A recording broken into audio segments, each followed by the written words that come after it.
দেখো তো আজকে আমি এটা কি বানাচ্ছি। হ্যাঁ, তোমরা ঠিকই ধরেছ। এটা হচ্ছে টেরাকোটা জুয়েলারি।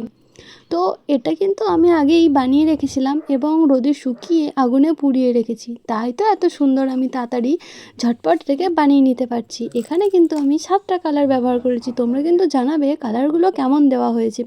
হারটা যেহেতু একটু লং, সেই জন্য আমার বানাতে মোটামুটি অনেকটাই সময় লেগে গেছে। তো রঙগুলো সবগুলো আমার কমপ্লিট হয়ে গেছে করা। তো তারপরে আমি শুকিয়ে নিয়েছি, আর এই যে দেখলে নাইলনের সুতো, এই সুতোটা দিয়ে আমি হারটাকে সব পুঁতিগুলোকে আমি গেঁথে নেব। তো যেহেতু একটু লং হার, সেই জন্য শাড়ির সাথে এটাকে বেশ মানাবে। আর যে কোনো অন্যান্য ড্রেসের সাথেও তোমরা কিন্তু ম্যাচিং করে পরতেই পারো। এই হারটার দাম মাত্র আর মাত্র 125 টাকা। তোমরা যদি কেউ নিতে চাও আমাকে অবশ্যই কমেন্ট করে জানাবে। আর তোমরা দেখেও বলবে কেমন হয়েছে, আর ভালো লাগলে একটা লাইক করে দেবে। টাটা সবাই।